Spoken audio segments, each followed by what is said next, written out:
Hello everyone, welcome to Sri Ram's IAS. This is your mentor Arzu Kakkar. I hope you guys are doing good. Things are fine at your place. Let's start with today's session where we'll cover these articles. जल्दी से एक idea दे देती हूँ और what we will be covering today. So that you stay connected and you have a general एक idea रहता है कि अच्छा जो आप 25-30 मिनट आप इस सेशन में लगाओगे क्या क्या कवर करेंगे आज हम बात करेंगे न्यू GI टैग प्रोडक्ट्स के बारे में. प्रीलिम्स के लिए काफ़ी इंपॉर्टेंट है. एनवी स्टैट्स इंडिया 2024 क्या कहती है, कैसी रिपोर्ट है, एनवायरनमेंट रिलेटेड है, मेंस में जीएस पेपर 3 में कोट कर सकते हो अपने आंसर्स में, इंट्रोडक्शन के अंदर या फिर बॉडी में डिपेंडिंग अपॉन द आंसर. तो you can refer it. Mains prelims के लिए भी ये सारे आर्टिकल्स प्रीलिम्स के लिए तो इम्पॉर्टेंट है ही. Then we'll talk about National Agricultural Code, GS Paper 3 Agriculture Domain से important है. और as I have mentioned prelims के लिए तो without any doubt every article. United States Commission on International Religious Freedom इसके बारे में डिस्कस करेंगे. And lastly we'll discuss about a species honey badger. क्या है, कहाँ पाए जाते हैं, why it is in news, वो कॉन्टेक्स्ट देखेंगे. So this will be our topic of discussion. शुरू करने से पहले मैं चाहती हूँ जल्दी से अपनी अटेंडेंस मार्क कर दीजिए. You can mark your attendance bye liking these lectures. Please do mark your attendance फटाफट से. Share these sessions also. अगर अच्छे लगते हैं यू कैन रेफर अदर्स. चाहे आपका कोई भी नोन यूपीएससी के लिए तैयारी कर रहे हो, if they are preparing for SSC और स्टेट पीसीएस, तो current affairs are relevant for every exam. You can refer them, right? You can trust the quality of content that is being shared with you because this platform is serving the nation since 1985. So the trust has been built. Offline it was, and now offline, yes it is. Now it is online as well. So do let others know about it as well, right? So that we have an extended family online also.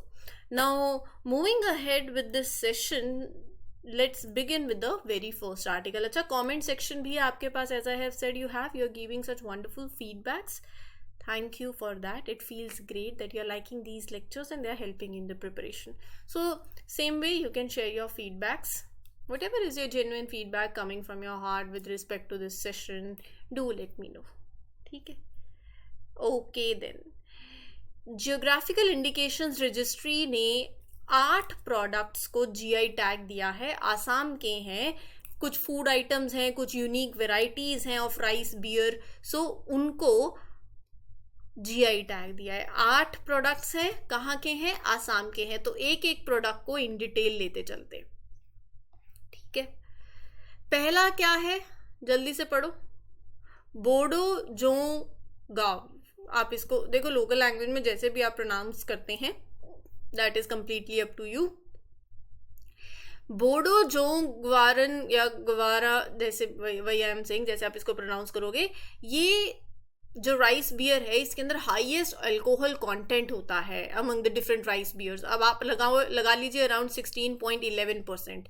Highest percentage है alcohol की जब आप बाकी rice beer से compare करते हैं. By it is made by the Bodo people, Bodo community.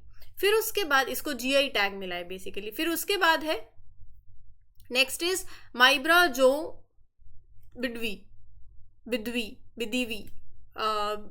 It is known locally as Maibra Jwu बिदवी और माइब्रा जो बिदवी, जैसे भी आप इसको प्रोनाउंस करें.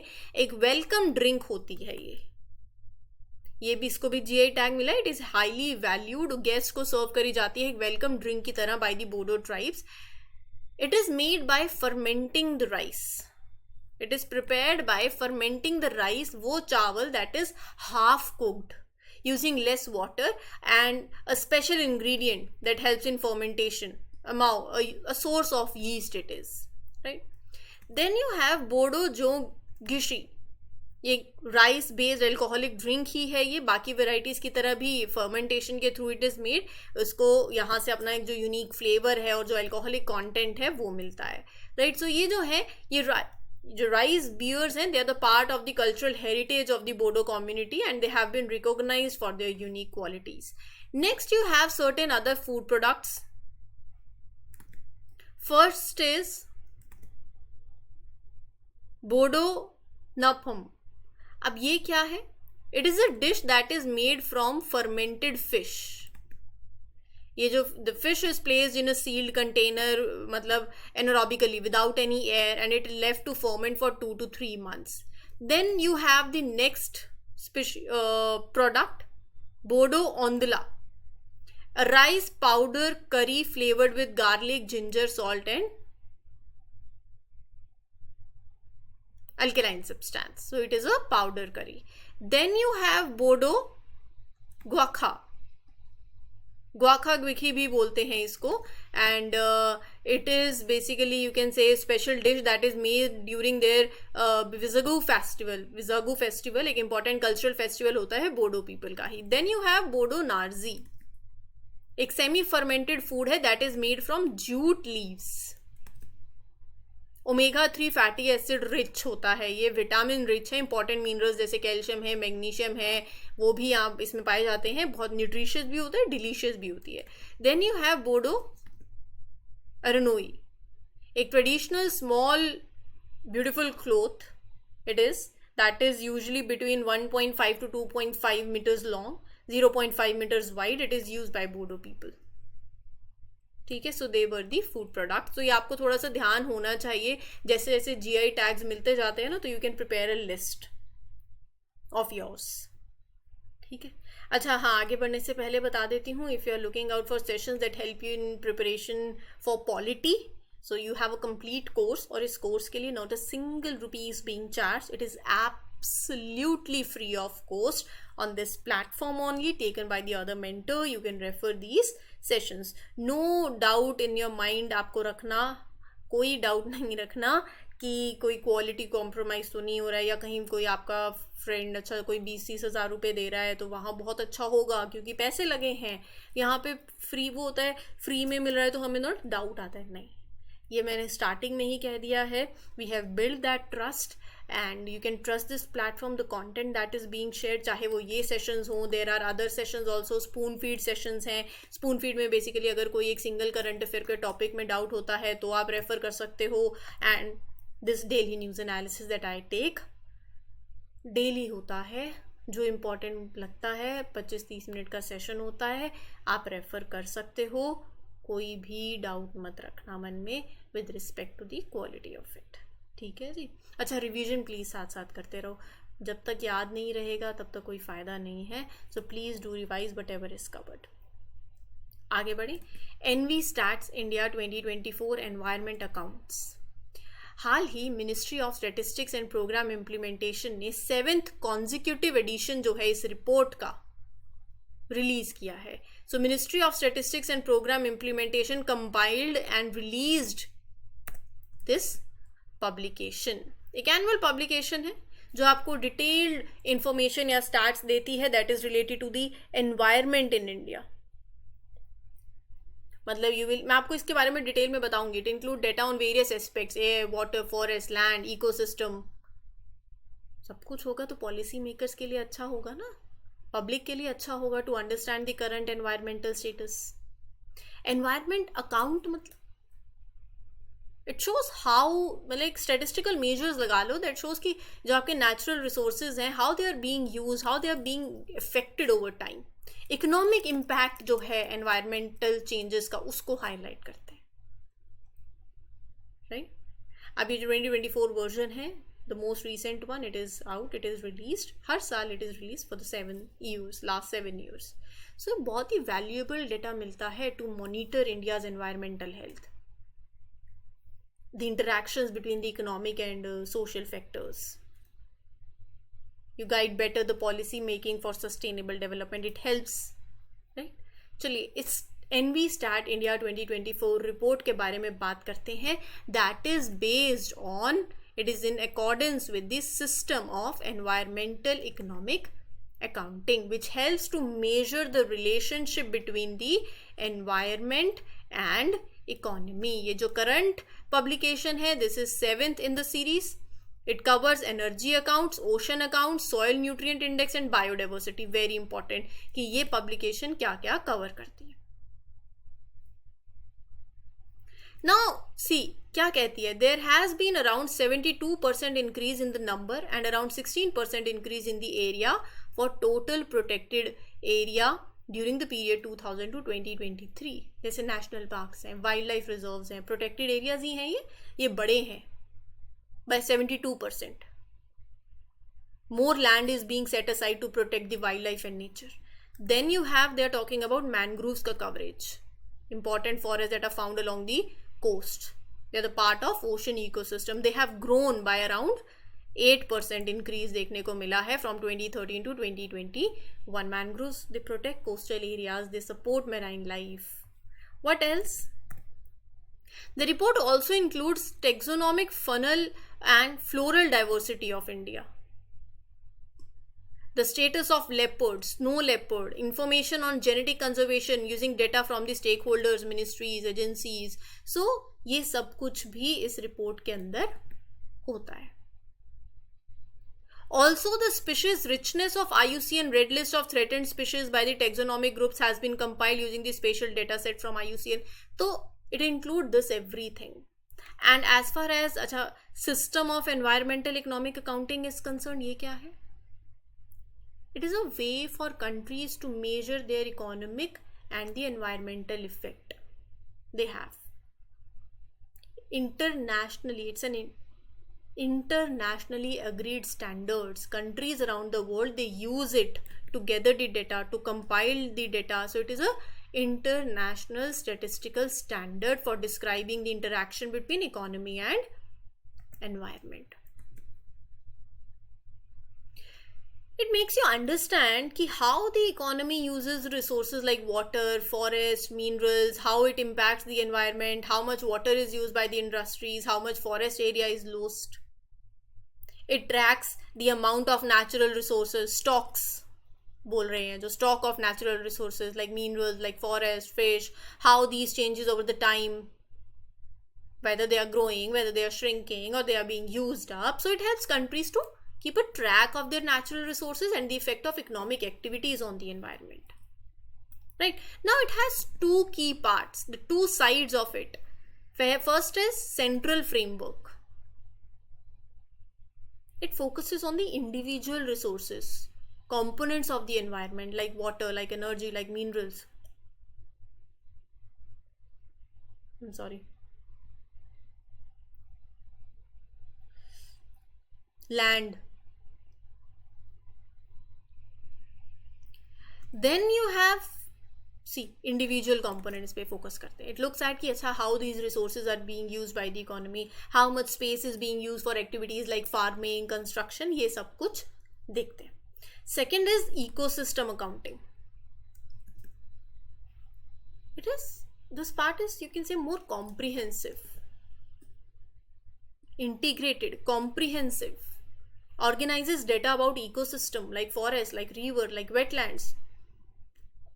It measures ki how these ecosystems benefit people through ecosystem services, tracks the changes in the ecosystem over time, links this data to the economic activities. So ये सब कुछ होता है. ठीक है. नेशनल एग्रीकल्चरल कोड से कौन जुड़ा हुआ है? BIS, bureau of Indian standards. BIS has begun this process of formulating NAC, National Agricultural Code, on the lines of this existing National Building Code and National Electrical Code.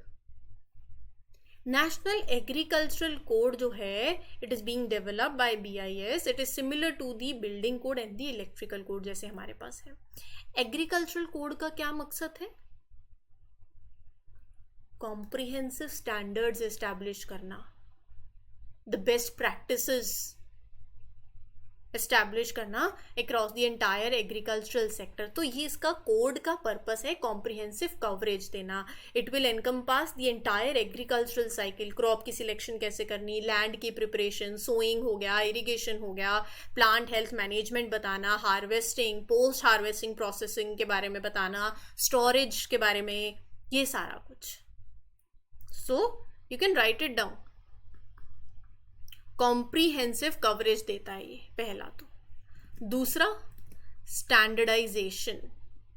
Standardisation मतलब It standardized the agriculture practices, setting norms for the use of fertilizers, pesticides, machinery. ठीक है. Third, inclusion of emerging areas. Emerging areas का inclusion. It will address the contemporary agricultural methods जैसे organic farming, natural farming, integration of IoT, international Internet of Things technologies in the agriculture. ये सब कुछ करना. This code will serve as a valuable resource, guidance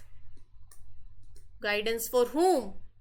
For stakeholders. जिन्हें नहीं दिख रहा है मैं बोल रही हूँ, आप ये लिख सकते हो. ये लास्ट के 2 पॉइंट्स आपको दिखे नहीं होंगे, तो third and fourth.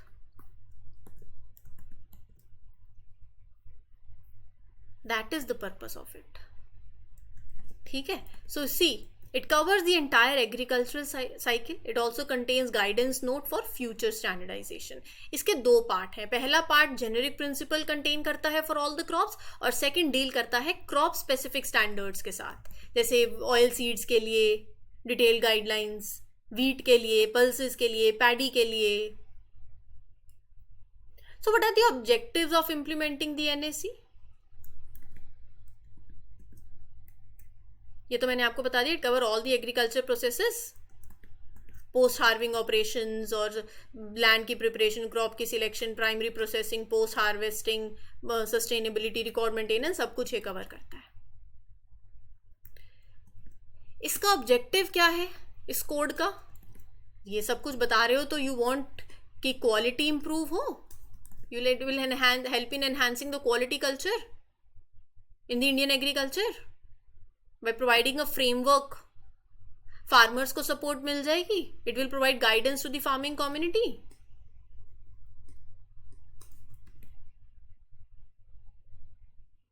It will integrate the standards. It will recommend agricultural practices to ensure effectiveness, and it will promote sustainability also.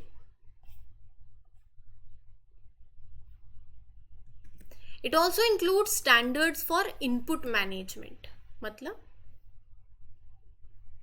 Chemical fertilisers हैं, पेस्टिसाइड्स हैं, वीड किलर्स हैं, इनको कैसे यूज़ करना है प्रॉपर तरीके से ताकि वो सेफली यूज़ हो और इफेक्टिवली यूज़ हो. ये हो गया. Crucially, the NAC will cover all the new and emerging areas, natural farming, organic farming, IoT in the field of agriculture. This I have mentioned. Objective भी मैंने आपको बता दी, इंडियन एग्रीकल्चर की क्वालिटी को इम्प्रूव करना. एक it will create an implementable national code जिसमें सारी रिकमेंडेशंस होंगी for all the agriculture practices, for all aspects of agri food value chain. Comprehensive guide है फॉर द फार्मिंग कम्युनिटी जिससे वो बेटर डिसीजंस ले सकते हैं. It will integrate the relevant Indian standards.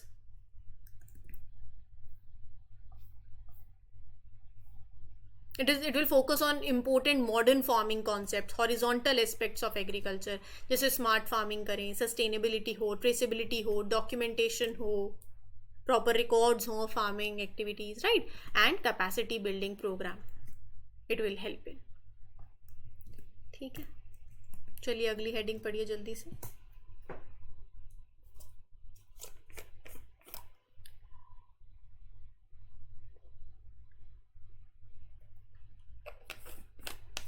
एक रिपोर्ट आई by US commission on international relations freedom. इसने कहा there are concerns about growing mistreatment और discrimination against the religious minorities in India. India ने पूरी तरीके से डिसएग्री किया है इसको. India has rejected these claims.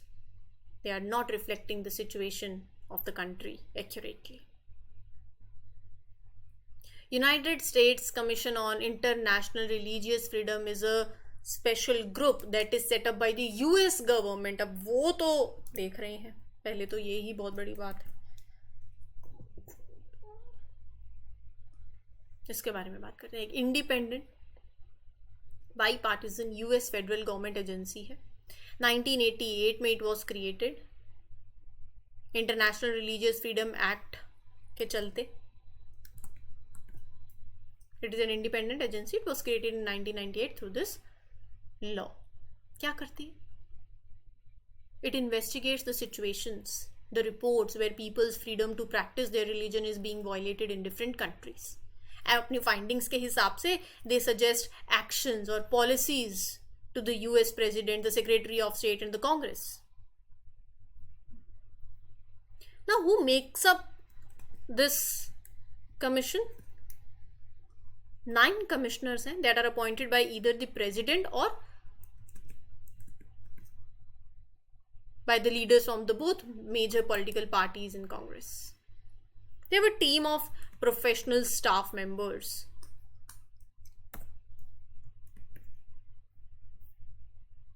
What the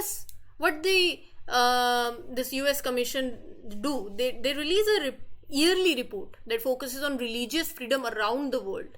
क्या करती है report? How well the US government is following the International Religious Freedom Act. They put forward its finding. The report name is Countries of Particular Concern. ऐसे nations मतलब that are seen as seriously violating people's right to practice their religion freely. It describes the state of religious freedom in various दूसरी countries के बारे में. क्या situation better है, worse है, ये बताते हैं ये. And based on that, they suggest the policies, the actions that the US government can take to improve the religious freedom around the world. ठीक है, ये तो ठीक है. नाउ प्लीज डू रिमेंबर, अच्छा यूपीएससी पूछेगी कि article 18 of universal declaration of human rights किससे डील करता है? Right to freedom, changing beliefs, expressing beliefs, कि everyone has a right to show their beliefs, to practise their religion in private और public, teachings, worshipping, following their faith, इससे deal करता है. ठीक है, इसके बारे में बात करनी है. पहली बार for the first time a honey badger has been captured on camera in the Terai East Forest Division of Uttarakhand में ये हमें देखने को मिला है. It is also known as rattle. They are related to skunks, otters, ferrets and other badgers. Omnivorous होते हैं ये, nocturnal mammals. They are famous for their love for honey and they will go to great lengths to find it. तभी ये honey badger है. They enjoy eating different kinds of fruit as well. Omnivorous है. They eat variety of. उनकी diet के अंदर small animals भी आते हैं, fruits भी आते हैं, honey भी आता है. Nocturnal है मतलब active at night. Physical features में they are curved claws हैं, digging के लिए use करते हैं. They create their burrows जहाँ पे वो safe feel करते हैं. They sleep there also. Solitary creatures हैं, अकेले रहना पसंद करते हैं rather than in groups. और अफ्रीका और एशिया में पाए जाते हैं. इंडिया के अंदर they have been recorded in fewer locations like Bannerghatta national park, Chilika lagoon और तडोबा अंधेरी टाइगर रिजर्व. इनका सिग्निफिकेंस क्या है? Ecological significance, they help to keep the balance of nature by eating the smaller animals and pest. They control their population कि इतने नहीं हो जाएं, they cause harm to crops. They help enrich the soil with nutrients through their waste.